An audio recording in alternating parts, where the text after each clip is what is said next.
On a reçu un ordre qui vient d'en haut. Il a dit c'est l'heure de la prédication. Donc, l'obéissance. Vous savez, j'ai dit ça à ma belle-mère hier. L'obéissance, c'est le même mot que la foi. C'est le même mot que la fidélité. C'est le même mot. Donc si tu n'obéis pas à ton Dieu, en fait, tu n'as pas la foi. Si tu n'es pas fidèle, en fait, tu n'as pas la foi. Et inversement, si tu crois que tu as la foi, mais que tu n'obéis pas, inversement, c'est pareil, tu n'es pas fidèle non plus, quoi. Donc l'obéissance à notre Seigneur. Je reviens à cet instant pour terminer le message qu'on avait commencé en rentrant d'Inde, j'ai envie de dire d'Égypte. En fait, en rentrant d'Inde, on a parlé de la peur. Mais le temps ne nous avait pas été accordé de pouvoir terminer ce message, et il y avait beaucoup de choses à dire. Donc je reviens un instant sur la peur, de manière à partager les versets qui sont les fondements de toute existence, la parole de Dieu. C'est-à-dire que on peut imaginer connaître Dieu, on peut imaginer connaître le Saint-Esprit, la vie de l'Esprit, ressentir l'Esprit. On peut imaginer tout ça. Mais tant qu'on ne s'appuie pas sur la parole de Dieu, on reste un petit peu perdu. Tant qu'on ne s'appuie pas sur la véracité de ce que le Seigneur Jésus nous a laissé, nous a légué, le seul guide du routard nécessaire à tout routard comme nous, tant qu'on ne s'appuie pas dessus, on est peut-être un petit peu à côté de la plaque. Et être à côté de la plaque, ça s'appelle péché. Parce qu'on avait dit, soit on atteint la cible, soit on passe un tout petit peu à côté de la cible. Et quand on passe à côté de la cible, on pêche. Heureusement que le péché n'a plus de pouvoir sur nos vies. Mais c'est dommage de passer toujours à côté de la cible parce qu'on n'a pas décidé, juste un instant dans sa vie, de prendre un petit peu de temps, de consacrer un petit peu de temps, sachant que le Seigneur nous a déjà consacrés. On est déjà mis à part pour le royaume de Dieu. C'est dommage pour nous qui sommes sur terre de ne pas consacrer un tout petit peu de temps à la lecture de la parole de Dieu. Sachant, tout en sachant, le nombre d'heures qu'on perd à rien faire. Et quand je dis rien faire, c'est occuper son esprit à rien faire. Le nombre d'heures qu'on perd dans le divertissement. On passe des années totales dans le divertissement. Au point même de même pas se reposer la nuit. Parce que TikTok m'appelle. Parce que j'ai, oh là là, il y a une vidéo sur YouTube, il faut absolument que je regarde. Ou alors, je sais pas, à la télé, la 5e, ou je sais pas, complément d'enquête, ou n'importe quoi, le truc à 22h, il faut absolument que je regarde. On perd un temps de dingue. Au détriment du temps à passer dans la parole de Dieu. Sachant que lire la Bible, parce qu'il y en a qui disent, moi je prie 3 heures par jour. Ok. C'est bien. Faut être robuste quand même, faut avoir le temps aussi. Je prie 3 heures par jour, c'est très bien. Mais quand tu lis la parole de Dieu, non comme un roman, non comme un livre, mais de manière éclairée par le Saint-Esprit, je t'assure que tu pries. C'est un tête-à-tête, un cœur à cœur que tu fais avec ton Dieu, et il te révèle. Il te révèle qui il est et qui il voit en toi. C'est-à-dire qui tu es à travers ses yeux à lui. Et comme ça, on ne se pose pas de questions. Parce que le Seigneur te dit, celui qui bâtit sa maison sur ma parole est semblable à celui qui bâtit sa maison sur du roc. Sur du roc. Et là où c'est très drôle, c'est que la parole dit, celui qui n'applique pas ma parole est semblable à un homme imprudent qui bâtit sa maison sur du sable. Et nous on dit, bah oui, mais nous on n'est pas bêtes, on va bâtir notre maison sur du roc. Attends, évidemment, Jésus, pour qui tu nous prends? Mais c'est mal comprendre la parole. C'est pour vous montrer à quel point, même en lisant la Bible comme un récit, on va dire, bah attends, je suis quand même pas stupide au point de monter ma maison sur du sable. Bah quand même. Enfin franchement, j'ai dépensé 300 000, je vais pas me mettre sur du sable. Et bah... Eh oui, parce que le désert, là-bas, il ressemble à du roc. Donc le sable, c'est du roc. Quand tu es un bon légaliste religieux, tu as l'apparence de la piété. Tu ressembles à quelqu'un qui croit en Jésus-Christ. Et le Seigneur te dit, nettoie d'ailleurs l'intérieur de ta coupe. Parce que tu ressembles, comme le roc ressemble à du sable. Quand le Seigneur dit sable, c'est roc qu'il faut comprendre. Sauf que c'est le roc du désert. Il n'a rien à voir avec les pierres de soutènement qui servent encore aujourd'hui à tous nos frères juifs, vous voyez, à essayer d'adorer leur Dieu devant le mur ouest. Ce sont des pierres solides, celles-ci. Mais quand on va dans le désert, c'est pas un désert de sable, c'est un désert de roc. Et on voit le ruissellement des eaux. Il en faut des années d'eau. Et le Seigneur il dit, mais quand il y a l'eau qui vient, là, ta maison elle s'envole. Et on voit le ruissellement de l'eau dans le désert de roc. Nous qui sommes Européens, on fait, mais non, on va pas bâtir notre maison sur du sable. Attends, c'est pas ça qu'il dit Jésus. Il dit, tu crois que tu bâtis ta maison sur quelque chose qui ressemble à du roc, mais c'est du sable. C'est ce que dit Jésus.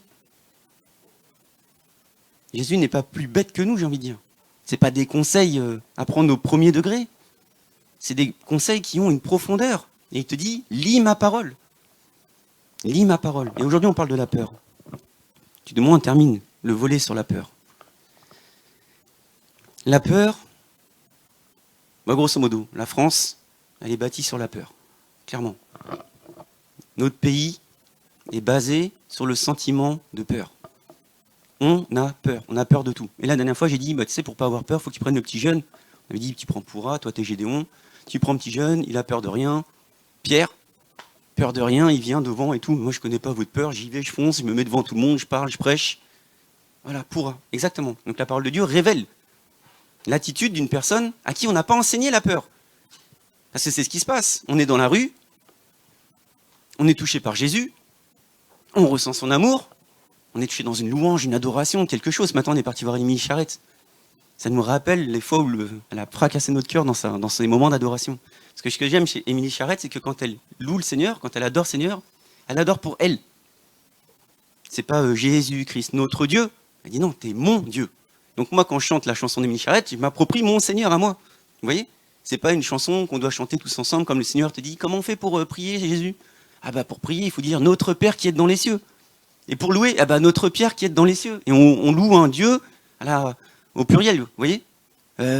Mon Dieu, vous êtes trop bien et tout, venez peut-être rentrer votre présence s'il vous plaît. Non, Émilie Charrette, elle chante pour elle. Donc moi, quand je chante du Émilie Charrette, je chante pour moi.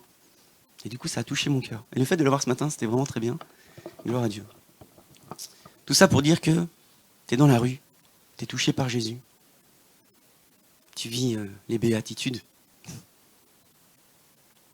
Il ouvre grand ton cœur et tu te sens effectivement né de nouveau. Et la patatraque, puisque tu n'as jamais voulu ouvrir ta Bible, tu te laisses enseigner dans une assemblée. Tu ouvres la porte de l'assemblée, tu rentres dans l'assemblée. Et là on te dit quoi ? Il faut que tu te mettes en règle. Ça veut dire quoi se mettre en règle ? Je comprends pas. Moi je suis chrétien je crois, non ? Ah non, t'es pas baptisé, t'as pas le droit de prendre la Sainte Seine. T'es en couple, t'es pas marié, t'as pas le droit de rentrer dans l'assemblée. Enfin bref, tout un dead. Et l'attaque spirituelle. C'est quoi ça, l'attaque spirituelle ? De quoi tu me parles ? Ah si, il faut veiller, il faut jeûner, il faut prier, il faut combattre. Je dis, mais quoi tu me parles ? Moi, j'ai reçu de l'amour. Ah non, tu vas voir, quand tu vas passer par les eaux du baptême, tu vas souffrir, il y aura des flammes, ça va brûler ta... Laisse-moi tranquille. C'est comme ça dans toutes les assemblées. Ah, t'es pas encore passé par les eaux du baptême ? Ah bah tu vas voir. C'est comme les femmes enceintes. Vous savez, aujourd'hui on fête la fête des mères. Les femmes enceintes. Le premier réflexe de la femme enceinte. Ah, t'es enceinte ? Ah, tu vas souffrir. Ah, t'as pas accouché ? Ah, tu vas voir les douleurs de l'enfantement. Les douleurs de l'enfantement, tu vas voir, tu sens l'intérieur qui s'écarte. Attends, je suis à 2 mois de grossesse, déjà je vomis un peu, c'est compliqué pour moi. De quoi tu me parles, quoi ? Non, t'inquiète, ça va venir. Les femmes entre elles, vous voyez ? C'est dur, mais c'est exactement ça. C'est exactement ça. Ça va venir. Et donc, quand on rentre dans l'assemblée, c'est exactement la même chose pour nous. Donc, on a des combattants, des guerrières là qui sont là tout le temps en train de et il est tout le temps en jeûne, tout le temps en prière, tout le temps en combat, tout le temps. Et tu t'adresses à qui ? Parce que Jésus te demande de ne même pas t'adresser aux anges. Et toi, tu es tout le temps en train de faire des tête-à-tête avec des démons. Mais tout le temps. C'est-à-dire que tu ne parles même pas à ton Dieu, sachant que ton Dieu s'appelle Jésus. On a encore eu la discussion hier dans le RER. Attends, c'est qui ton Dieu? Bah c'est Jésus. Ah bah non, ça se discute. Ah mais si ça se discute, c'est que t'as pas encore fait ton cœur à cœur, quoi. Et toi, tu passes toute ta vie à parler à des démons. Alors si c'est pas des démons, c'est des esprits. Et si c'est pas des esprits, c'est Satan directement. Et t'es même plus arrogant envers Satan que les anges qui combattaient pour récupérer le corps de Moïse. Et t'es là, ouais, moi Satan, mais moi je te détruis. Mais de quoi tu parles? Mais Satan, il s'intéresse déjà peut-être même pas à ta vie, en fait. Pourquoi tu fais du combat spirituel comme ça? Tu crois quoi? Tu crois que la terre, elle va aller mieux? Tu te trompes. Tu crois que ça va aller mieux? Mais tu te trompes. On est en France en train de faire une marche pour Jésus. Un jour. Pour dire à la France, hé, il y a des églises partout, hein. Vous avez séparé la loi, l'église, tout le moins, voilà, grosso modo de loin, parce que quand il y a une église qui prend feu, bon bah l'État il met dedans quand même. Quand il y a la guerre, bon bah l'État il rebâtit histoire d'eux quand même, histoire d'eux. On a séparé sur le principe, mais on fait quand même une marche pour Jésus, histoire de montrer qu'il y a quand même Jésus quelque part ici. On se sent obligé quand on est protestant, dire il y a Jésus dans cette barque. Mais la France, elle n'ira pas mieux. La vérité de la parole de Dieu te dit, ça n'ira vraiment pas mieux. Et quand il y aura l'enlèvement, ça ira de pire en pire. Il n'y aura plus le Saint-Esprit, il n'y aura plus rien, ce sera cuit pour tout le monde. Donc ton combat spirituel, tu le fais. Mais si tu n'as pas saisi que Jésus a tout accompli, qu'il a déjà vaincu l'ennemi, et que toi tu es assis dans les lieux élevés. Donc si tu es assis dans les lieux élevés, tu es assis dans les lieux élevés, assis, hein. Sachant que quand tu pries contre tes démons, tu es debout, hein. Donc tu es assis dans les lieux élevés, sachant que les démons n'ont plus accès au troisième ciel. Tu dois prier comme ça. Alors les gars, toi je t'écrase, toi je t'écrase, toi je t'écrase, toi je t'écrase. Mais nous, nos mamans de prière, là, elles sont pas comme ça. Moi je te dis, je vais te gifler au nom de Jésus. Mais t'es assise dans les lieux élevés ou t'es assise dans les lieux élevés? T'es dans les lieux élevés ou t'es dans les lieux élevés? Parce que tu peux pas être dans les lieux élevés en regardant au ciel, comme s'il y avait un démon dans le ciel. Parce que si tu regardes les lieux élevés de ton lieu terrestre, charnel, tu combats dans ta chair.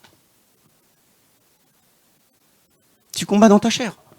Donc tu peux t'éreinter autant que tu veux. Tu peux perdre ton énergie, tu peux perdre ta nuit, tu peux perdre tout, autant que tu veux. Mais t'as pas compris. T'as pas compris. Job. Moi j'aime beaucoup Job. J'aime beaucoup Job parce qu'en fait j'aime beaucoup les chrétiens qui s'apparentent à Job. Il y a beaucoup de chrétiens qui viennent qui me disent « Ah mais en ce moment ma vie c'est Job ». Je dis « Ah dis donc, tu devais être sacrément connu avant quand même, hein ». Parce que Job, c'est un peu l'élite de l'élite de l'élite de l'élite. Et aujourd'hui, Job, c'est moi celui que j'appelle Jeff Bezos. C'est Jeff Bezos. Le gars, il est tellement riche qu'il commence à regarder comment faire pour aller faire la conquête spatiale, quoi. Il va faire carrément des voyages sur Amazon, tu prends ton billet, mais pour la Lune. Ok, ça c'est Job. Jusqu'à ce que Job intéresse Satan. Donc avant de dire que t'es Job, montre-moi que t'étais déjà le Job d'avant que Job souffre. Ça se serait en fait, ça se verrait, vous voyez. Et Job,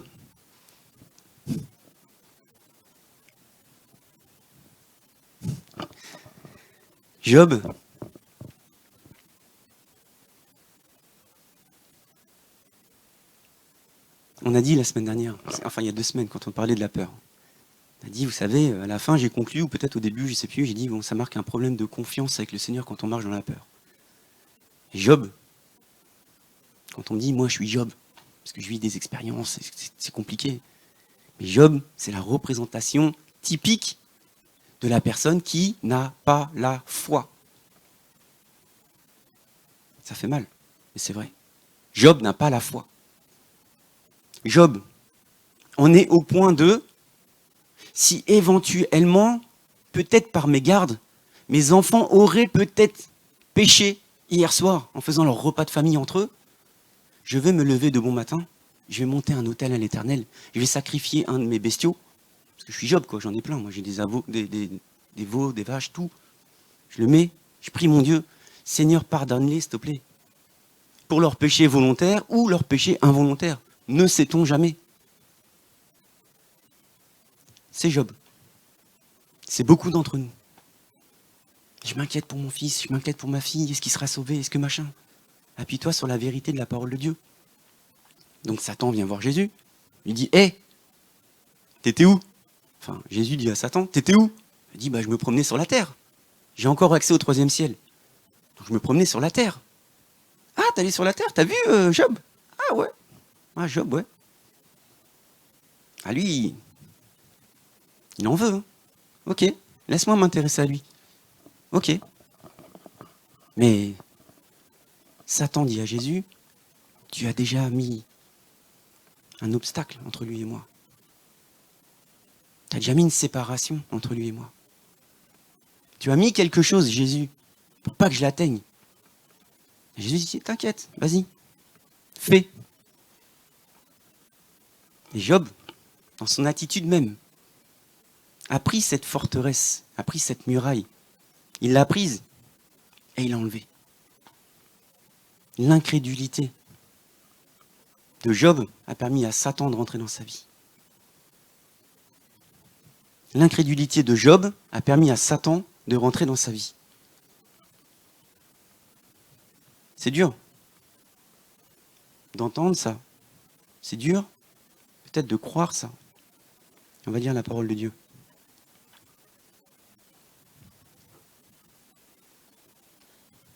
On va lire la parole de Dieu.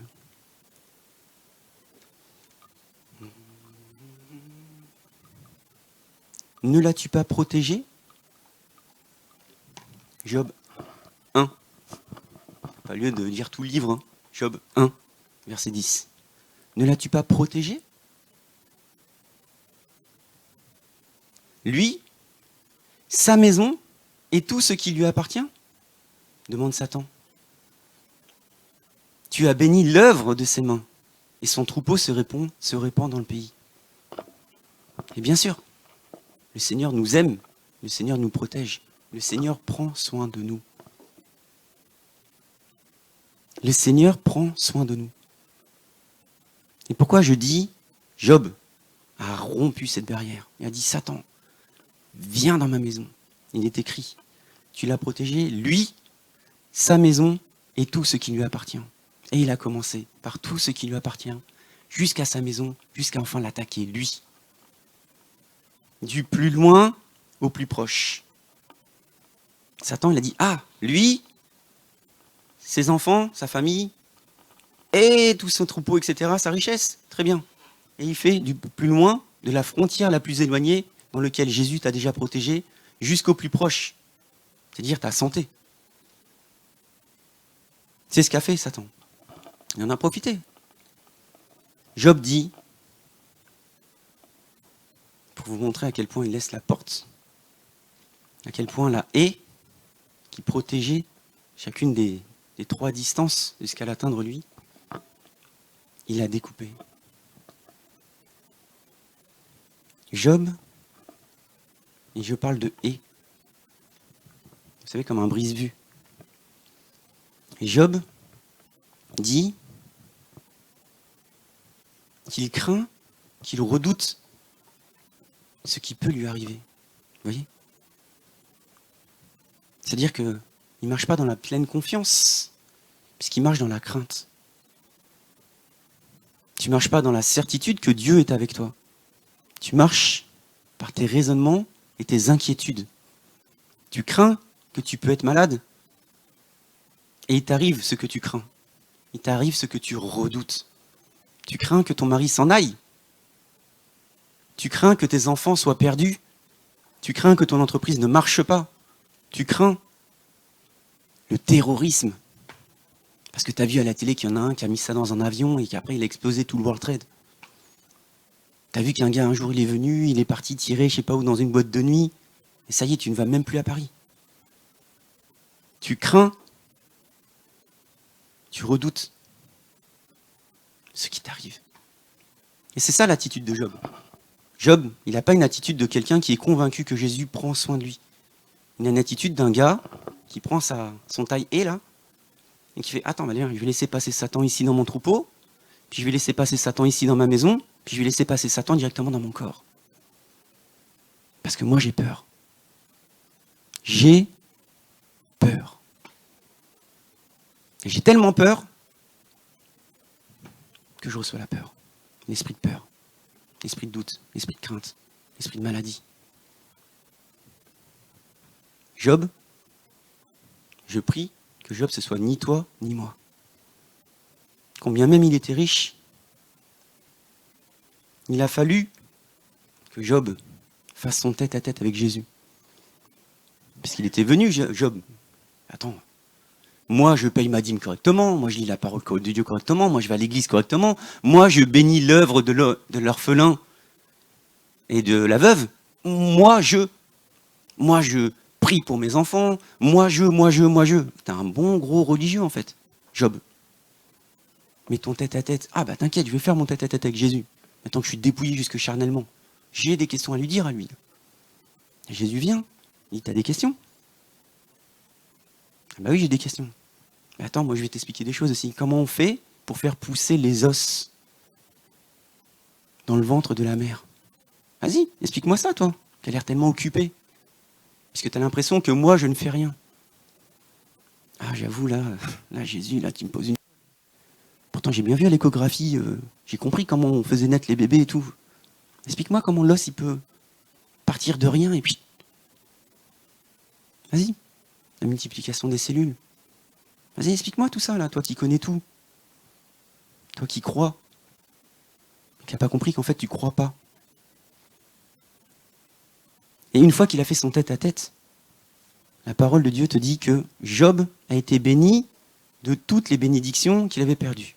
Et la parole te dit aussi que tu recevras le double de ce que Satan t'a volé.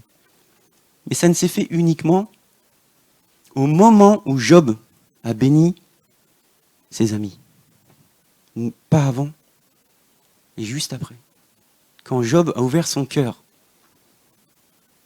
à bénir, et pas pour lui-même, alors il a reçu. C'est ce principe que plus tu donnes, plus tu reçois. C'est un principe qui est même ancien testamentaire. Parce que là, on parle de Job, le premier livre de la parole de Dieu. Premier livre dans le temps. Premier livre. Ça a toujours été. Plus tu donnes, plus tu reçois. C'est pas parce que tu donnes par obligation. C'est pas parce que tu es un religieux que tu dois donner. Si tu donnes par amour. Sans rien attendre en retour. Et surtout pas de ce Dieu que tu connais pas. Ah, t'as vu, moi je suis à jour, moi là, maintenant tu me bénis. Ça y est, c'est l'heure. Ça fait longtemps que j'attends. Et ce matin, on a entendu une prédication sur la patience. C'est intéressant. Amen. Donc nous voilà avec Job. Et je l'ai dit, Job, ce qu'il a fait, c'est qu'il a taillé la haie. La haie qui empêchait Satan de rentrer chez lui. Sachant qu'à cette époque-là, Satan avait accès au troisième ciel. Jésus donne toute autorité à ses disciples. Il donne toute la puissance à ses disciples pour chasser, guérir, délivrer. Comme l'a dit Charlotte, il n'y a pas plus que tout. Et moi je dis, il n'y a pas moins que tout non plus. Donc quand il te donne toute autorité, c'est ta toute autorité. Donc tu peux toujours faire ton... moi, je te chasse au nom... Non, tu as toute autorité. Donc c'est même pas la peine de crier finalement, puisque tu as toute autorité. L'autorité, le manteau d'autorité, tu l'as. Tu as l'autorité. Et il t'a donné toute l'autorité. Et quand il a donné toute l'autorité, il a dit, j'ai vu Satan tomber. Donc il n'a pas accès au troisième ciel. Et à la suite de ça, il a réglé ses comptes à Satan. Ça, c'était Jésus de son vivant, il n'était pas encore ressuscité. Il avait déjà donné toute autorité à ses disciples de son vivant. Donc je dis, Job, il a coupé la haie. Mais ce sentiment-là, c'est exactement ce sentiment qu'on a quand on mange le fruit de l'arbre défendu. Tu manges le fruit de la connaissance du bien, tu manges le fruit de la connaissance du mal, et quand tu manges le fruit de la connaissance du bien et du mal, le mal l'emporte. Dès lors que toi, tu ne vis pas dans le bien. Dès lors que tu n'as pas compris que le bien, c'est Jésus. dès lors que tu n'as pas compris que tu étais déjà dans l'intimité de Jésus-Christ, que tu marchais avec ton Seigneur, et qu'il t'en fallait peut-être un peu plus par le séducteur. Et le séducteur rentre dans ta pensée, et il commence à te mettre tout nu. Comme quand tu coupes la haie pour laisser Satan rentrer à toi. Et te voilà tout nu comme un ver. Satan, le serpent, qui est un animal nu. Et te voilà la même posture que Satan lui-même. Adam, Ève, ils entendent la voix. Adam, t'es où? Pourquoi tu cours? Pourquoi tu te caches? Tu n'aurais quand même pas commis l'irréparable. Non, j'ai eu peur. Ah, t'as peur? Ça vient d'où ça, la peur? Parce que moi, je t'ai pas donné la peur. Qui t'a séduit pour mettre la peur dans ta tête? Pour te cacher même de moi, parce que tu entends une voix. Et donc, Adam et Ève se couvrent leur nudité, parce qu'ils se sentent tout nus. Ils se sentent nus. Jésus te met une forteresse devant toi pour empêcher Satan de rentrer en toi. Et toi, tu coupes cette forteresse et tu es tout nu devant Satan. Et tu te sens nu. Parce que quand tu marches dans la peur, tu marches dans cette sensation d'être fragile. Tu marches dans cette sensation de « il peut m'arriver quelque chose, je ne suis pas bien équipé ». Tu fais de la moto sans équipement. Tu ne rouleras pas de la même façon que quand tu fais de la moto avec un équipement. Tu fais du football américain sans équipement. Tu ne feras pas le football américain de la même façon que si tu as un casque, des trucs, des épaulettes, etc. Tu ne feras pas de la même façon. Jésus, c'est ton équipement. C'est Jésus ton équipement. Mais si tu commences à dire « non, moi j'ai peur de cet équipement », tu te dévêtes, t'enlèves. Allez, c'est parti, on va faire du football maintenant. Ah, ça fait quand même vachement mal. Bien sûr que ça fait mal. Tombe en moto, une fois dans ta vie, sans équipement, ça va te vacciner longtemps.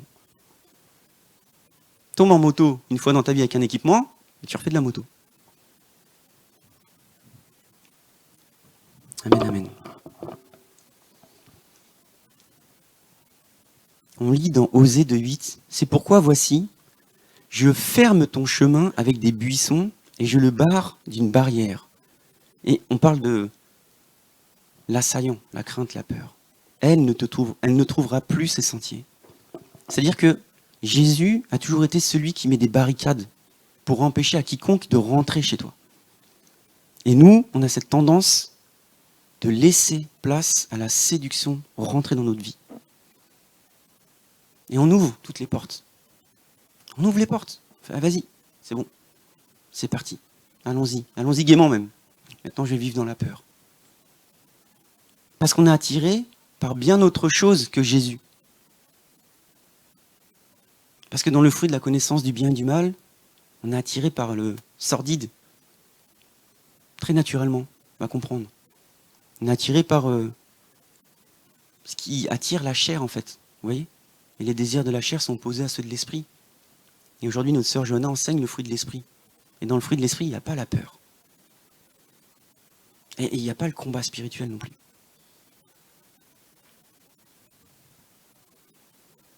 Amen. Je redoute ce qui m'arrive.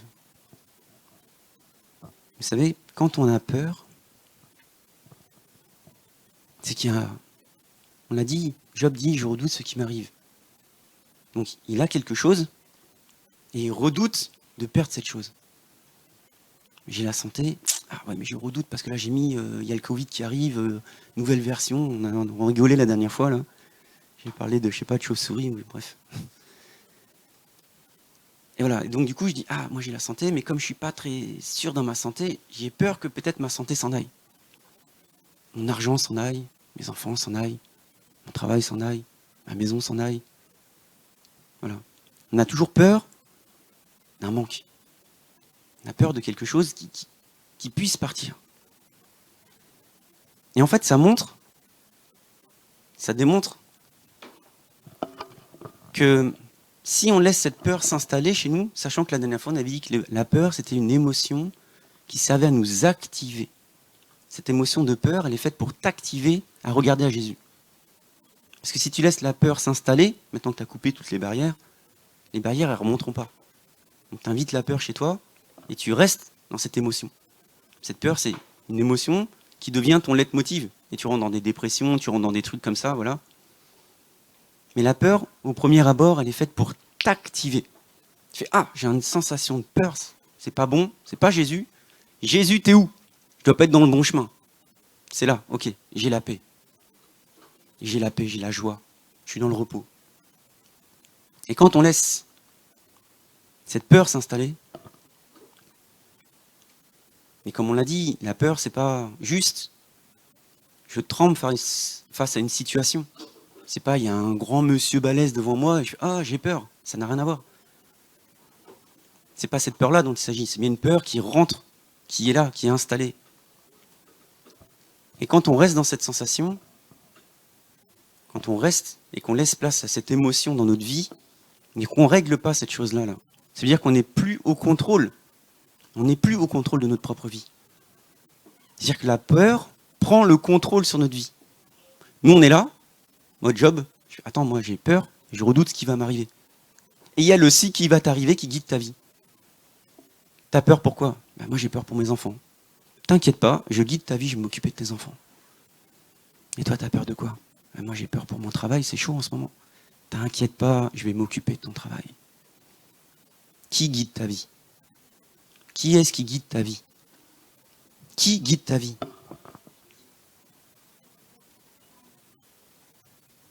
Qui guide ta vie?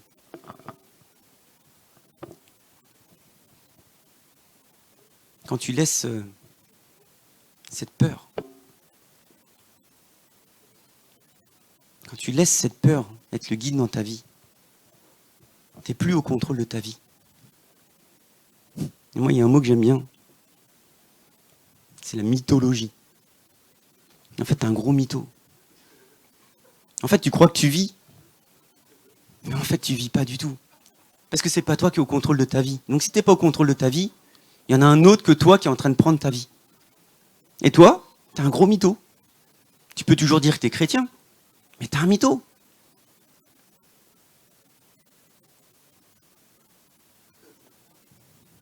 Moi, c'est la mythologie qui m'anime. Ah bon? Je marche par la peur.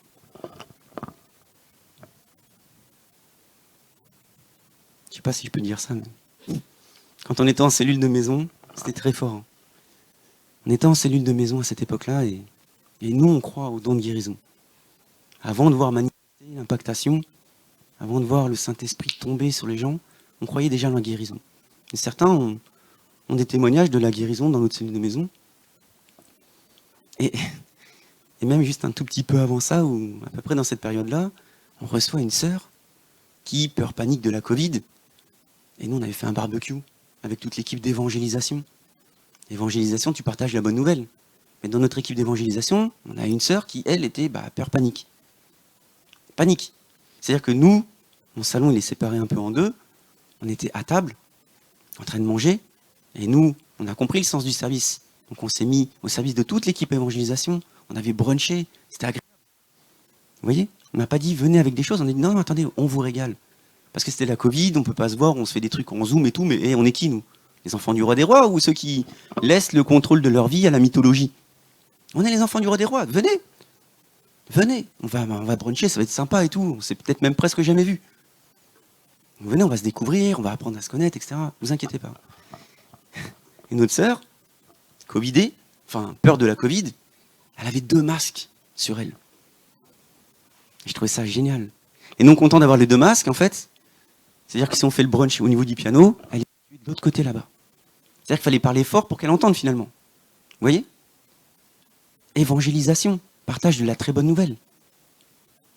Évangélisation, partage de tu donnes la nouvelle, le mec il a gagné le jackpot. Pour peu qu'il adhère à ta bonne nouvelle. Attends, t'es en train de me dire que j'ai déjà été pardonné de tous mes péchés? Bah oui. Tu es en train de me dire que je vais avoir accès à la vie éternelle? Bah oui, crois seulement. Attends, t'es en train de me dire que le salut est acquis? Oui. Et le salut, ça passe aussi par la santé? Oui, oui. Alors pourquoi la dame là-bas, elle a 2 masques? Ah ouais, non mais attends, là c'est compliqué.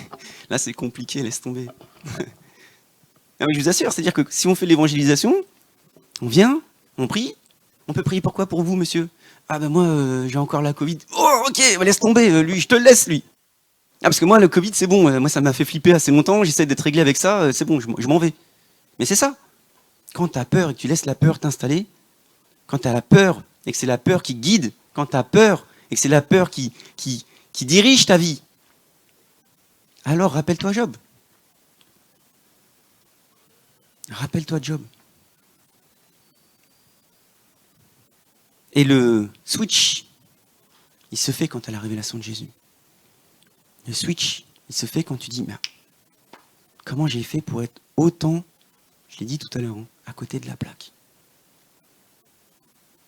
J'ai dit que c'était péché d'être à côté de la plaque, vous savez. Il y a la cible, juste à côté, tu es à côté de la plaque.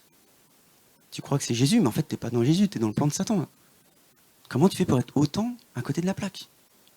Pourquoi je ne me mets pas simplement, et ma femme le dit souvent, Ephata, juste sur le ciel qui s'ouvre au-dessus de ta tête. Toi, tu dis Ephata, mais en fait, tu dis Ephata. Tu fais Ephata, mais attends, je retourne sur la peur. Je suis dans ma religion de mytholo. Oui. Ephata tombe juste à côté de toi. Mais tu prends peut-être une fois une petite douche comme ça. Ah ouais, Jésus, je t'aime. Et après, tu repars. Ah, j'ai quand même peur et tout. Non, c'est très compliqué. C'est vraiment très compliqué. Et quand on est mytho, on cache ses peurs. Donc on fait genre que tout va bien. Quand on est mytho, on dit non, moi ça va. Quand on creuse un peu, ah ouais, mais tu sais...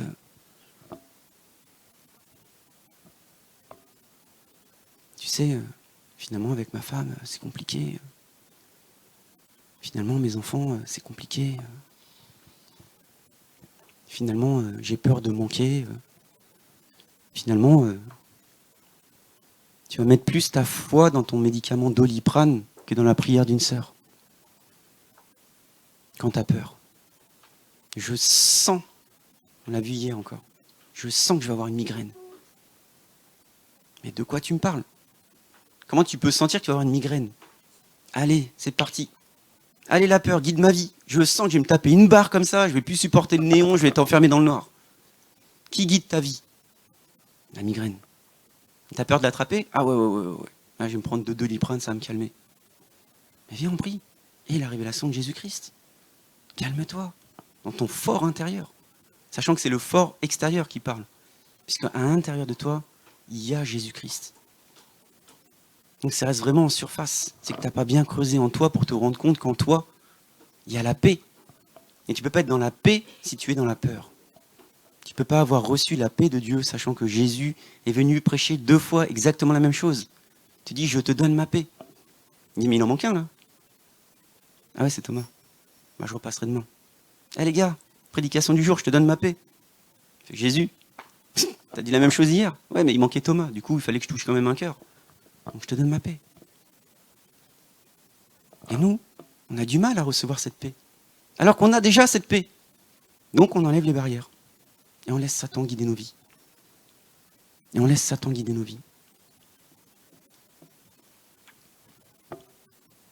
Cette peur-là, c'est une façon de tenir le peuple. Dans tous les domaines.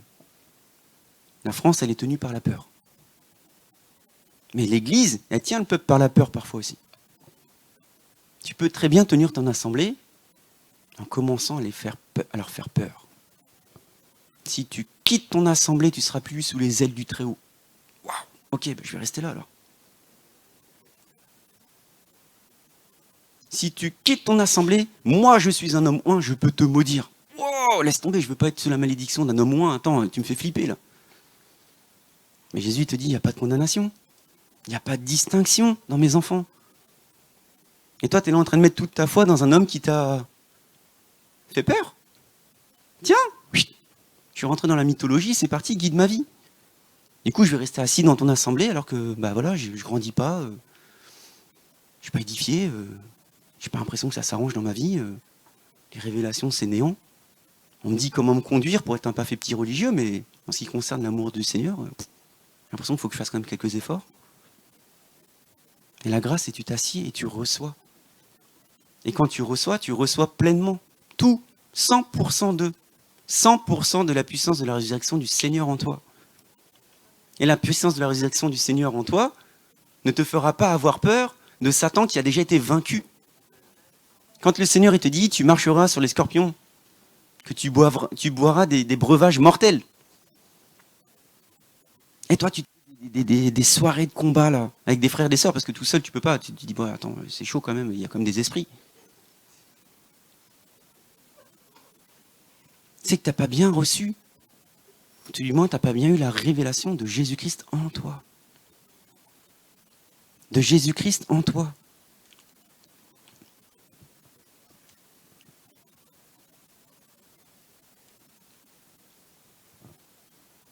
Le Seigneur n'aime pas les fourbes. La fourberie déplaît à Dieu. Celui qui se cache derrière des astuces pour cacher sa mythologie. Vous voyez ?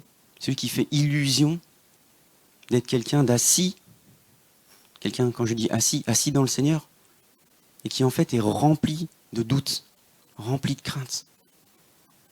C'est de l'astuce. Ça déplaît à Dieu. C'est de la fourberie, c'est de la manipulation. Tu peux manipuler l'homme autant que tu veux. Mais dans ta chambre secrète, crie à Dieu. Tu cries à Dieu, tu dis, mais Seigneur, comment ça se fait que je marche encore par la peur sur ce domaine de ma vie, ou celui-ci, ou encore un autre? Sachant que le Seigneur te propose une vie Zoé, c'est-à-dire l'abondance dans tous les domaines de ton existence. Crie à Dieu dans ton moment d'intimité. Crie à Dieu dans ton moment d'intimité.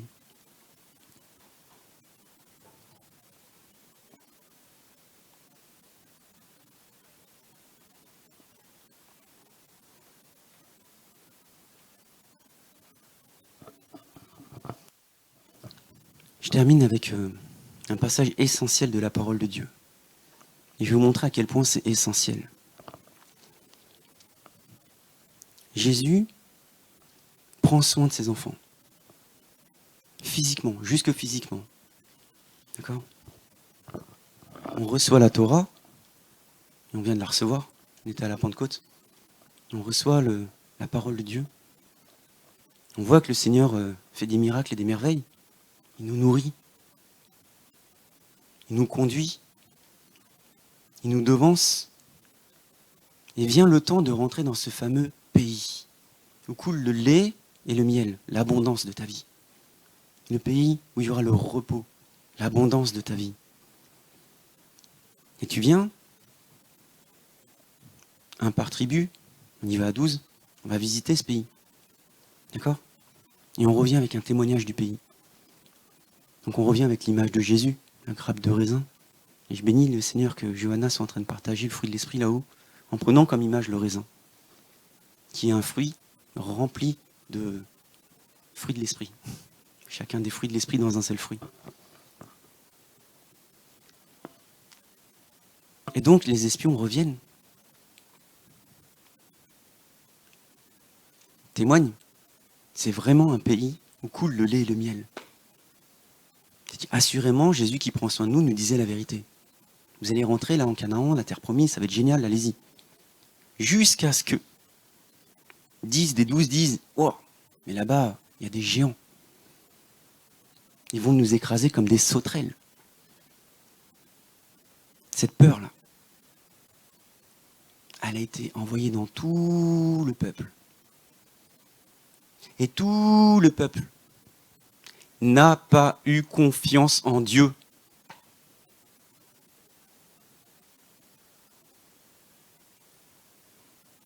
Tu t'es basé sur ce qu'ont dit 10 des 12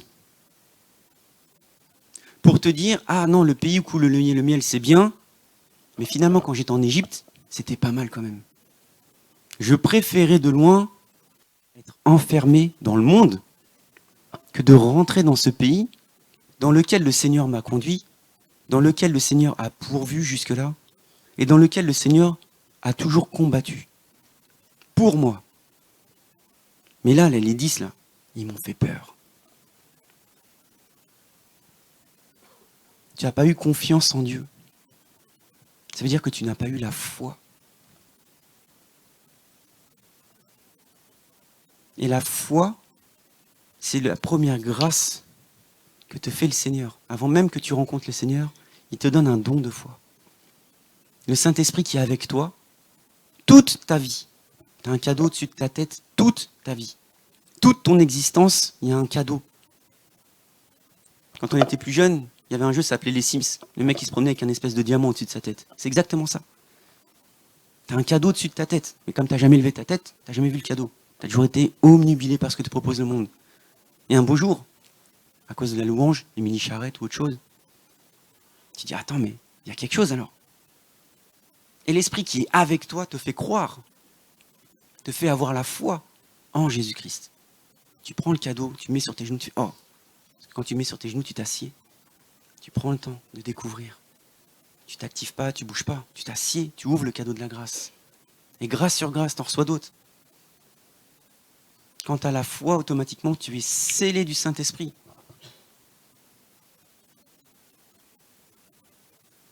Et toi, tu marches avec Dieu, et tu as 10 gars qui viennent faire, ah non, non, non, il y a des géants là-bas, on va se faire écraser. Ok, moi je vais pas là-bas. Hein. Tu vas pas là-bas?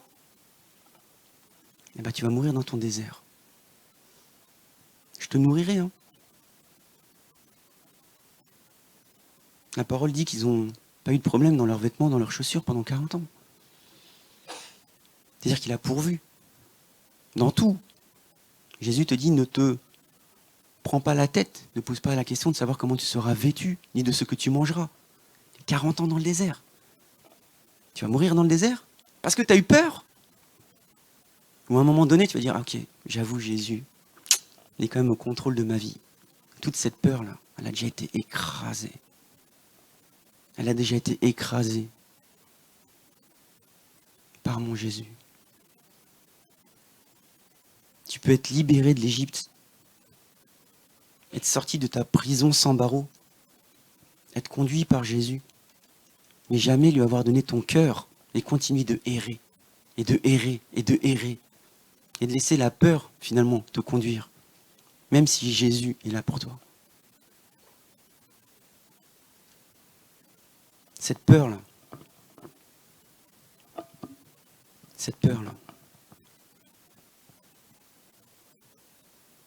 c'est un mensonge du diable.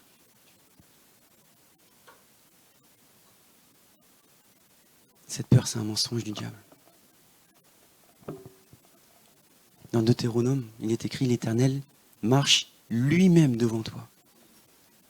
Il sera lui-même avec toi.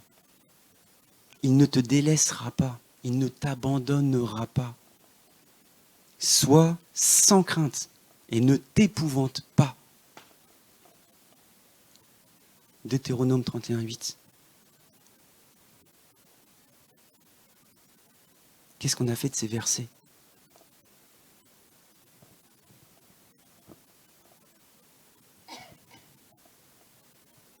Et à l'inverse, quand enfin on arrive à voir un de ces géants-là, c'est de ça qu'avait peur le peuple juif.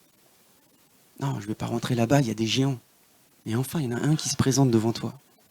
Que faisait le peuple juif?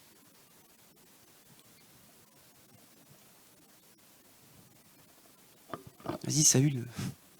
Vas-y, trouve un guerrier là pour qu'on le démonte, quoi, parce que là, il est quand même costaud, le gars. Et qui est venu? Un petit. On avait parlé de Jérémie la dernière fois. Les Jérémiades. On devrait faire des Davidiades. Parce qu'il a 15 ans aussi. Il est petit. Et vas-y, tiens, je vais te mettre une armure. Vous savez, tout à l'heure, j'ai parlé, là, l'armure pour faire le football américain. L'armure pour faire la moto. Et David, il a dit, mais j'ai pas besoin de ton armure. Parce que moi, mon armure, c'est Jésus. Toi, ton armure, elle est physique. Moi, mon armure, elle est spirituelle. Je sais avec qui je marche. Moi, je m'appuie sur la parole de Dieu dans ma vie. Et il fait face à face avec le géant, là. Et le géant le maudit. Et David l'a pas fait. Ah, attends, c'est bon. Allez vite, on va prier. L'attaque contre le géant en mode spirituel. Vas-y, tu m'as attaqué au nom de Baal, au nom d'Astarté. Ben, moi, avec mes sœurs, on va faire. On va veiller, on va jeûner. On n'y croit pas, quoi. David, il était tout seul. Un petit bonhomme. Le cœur de David qui plaît à Dieu. Ce que nous on appelle l'arrogance. Le cœur de David qui plaît à Dieu. Ce que nous on croit être de l'arrogance quand on est religieux. Il dit, ah ouais, mais tu sais, le humble, il sera élevé, mais tu sais, l'orgueilleux, lui, la chute. Tu marches contre moi avec l'épée, la lance et le javelot, et moi je marche contre toi au nom de l'Éternel. Au nom de l'Éternel des armées, du Dieu des troupes d'Israël, que tu as mis au défi. Aujourd'hui, l'Éternel te livrera entre mes mains. Qui combat? Aujourd'hui, l'Éternel te livrera entre mes mains. Je te frapperai et je te couperai la tête. Un cœur humble devant le Seigneur. L'humilité devant le Seigneur. Ah, t'as voulu m'attaquer? Mais moi, mon Jésus, là, il va te démonter. Et moi, je vais en finir avec toi, je vais même t'arracher ta tête. C'est ça que le Seigneur, il aime pour ses enfants. Un zèle. Et on dit, ah non, le mec, il est comme vachement orgueilleux. T'as vu, il a dit, il va le démonter, il fait 4 mètres. Oh là là, franchement, l'orgueil, il va chuter, lui. Hein. Ah, gars, il a des grosses chevilles, hein, quand même. Hein. C'est pas des grosses chevilles qu'il a. C'est Jésus qu'il a. Et Jésus, il aime ça. Tu prends position avec Jésus, tu sais que tu crains rien. C'est pas tu prends position avec Jésus, tu fais ah il y a eu un bruit chez moi et tout, j'ai sorti ma bille, pendant 3 heures dans la maison quoi. Non. Et il continue, je te frapperai, je te couperai la tête. Aujourd'hui, je donnerai les cadavres du camp des Philistins aux oiseaux du ciel et aux animaux de la terre. Et toute la terre reconnaîtra qu'Israël a un Dieu. Parce que l'objectif derrière tout ça, c'est exactement comme notre frère Job. C'est que quand il a commencé à bénir, il a été béni. Et David, il est en train de dire que le Dieu d'Israël va se révéler même à Israël. Vous allez voir que vous ne marchez pas seul. Je fais ça parce que je suis animé par mon Dieu, mais dans l'objectif que vous soyez bénis. Même si je suis un outil entre ses mains. C'est vous qui allez recevoir la bénédiction. C'est pas pour moi. Bah, j'avais jamais vu ce gars-là. Là. Goliath, c'est qui? J'étais avec mes beaux en train de combattre des ours et tout. Et moi, j'étais en train de donner à manger à mes frères, là, parce que je suis même pas capable de servir à l'armée du roi. On me voit même pas. Je suis le sous-fifre. Mais bon, là, il y a quand même des défi, là. Moi, je vais le régler, le gars. Vous êtes des grands, là. Vous priez et tout. C'est bien, c'est bien. Mais moi, je crois.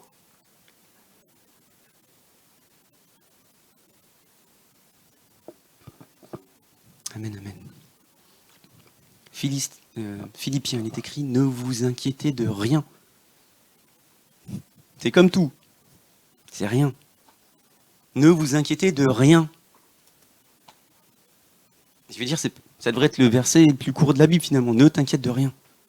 Alors pourquoi tu t'inquiètes de tout? Puisque le Seigneur te dit, ne t'inquiète de rien.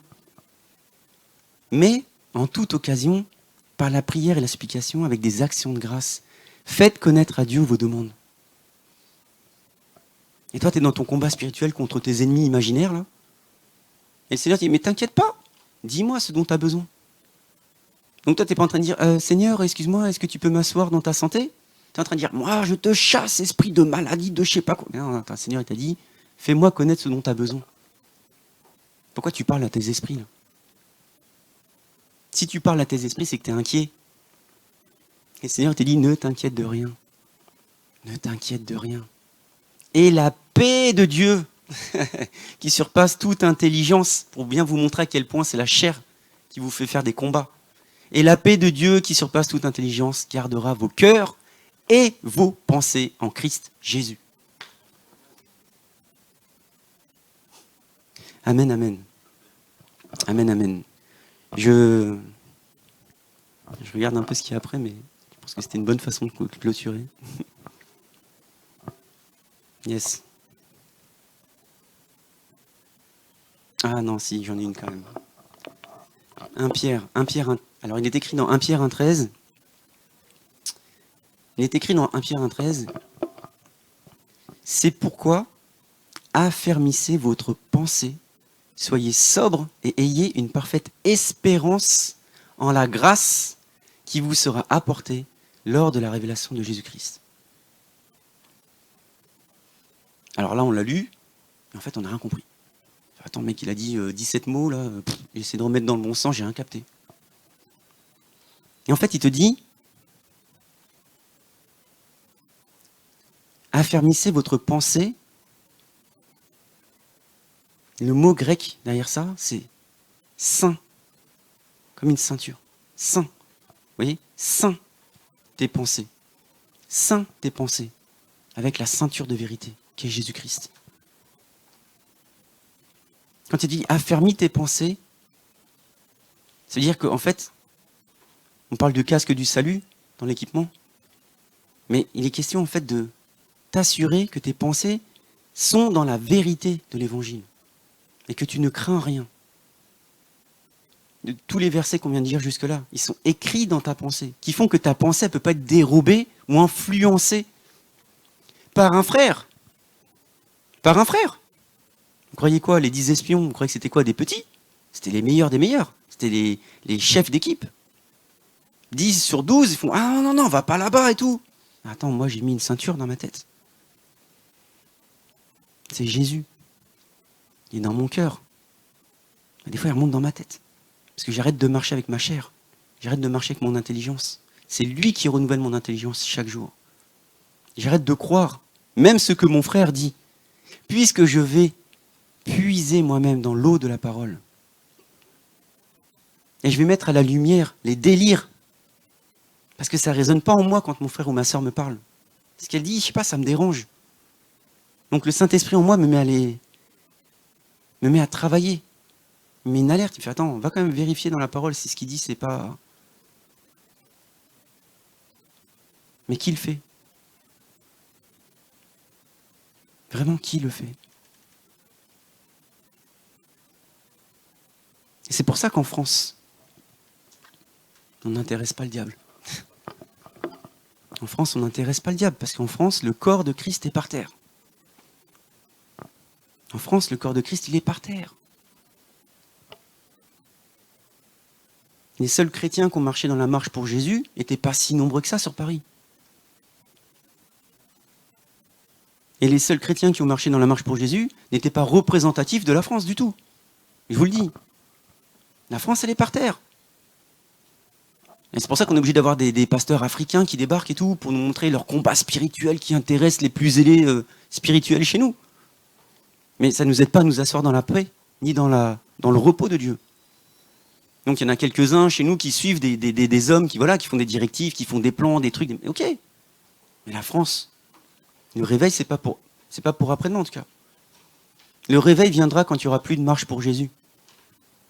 Parce que là, on est obligé de dire, hey, je marche pour Jésus. On est obligé de dire, hey, moi, je marche pour Jésus. Quand il y aura le réveil, la France n'aura pas besoin de dire, je marche pour Jésus. On sera déjà avec Jésus. Ce sera réglé. Il n'y aura pas besoin de revendiquer Jésus. Ce sera fini, cette affaire. Donc, gardez dans votre pensée cette ceinture de vérité. D'habitude, on doit la mettre au rein pour porter du courage. Mais là, il dit, affermis tes pensées. Et rappelle-toi. La parole dit que tu as mis la parole de Dieu dans ton cœur. Puisque ton cœur n'est plus ton cœur, c'est le cœur de Jésus qui vit en toi. Tu as donné son esprit et son cœur en toi. Et quand tu fais ton introspection, tu dois trouver ces vérités en toi. Ça doit résonner en toi, ça doit te faire plaisir. Et quand il y a l'inquiétude qui frappe à la porte, quand il y a la crainte qui frappe à la porte, quand il y a la peur qui frappe à la porte, rappelle-toi que t'es plus sur le chemin de Dieu à ce moment-là. Et remets-toi en position. Réaligne l'esprit, l'âme et la chair. Réaligne. Et une fois que tu es aligné, c'est réglé. Amen. Amen, amen. Amen.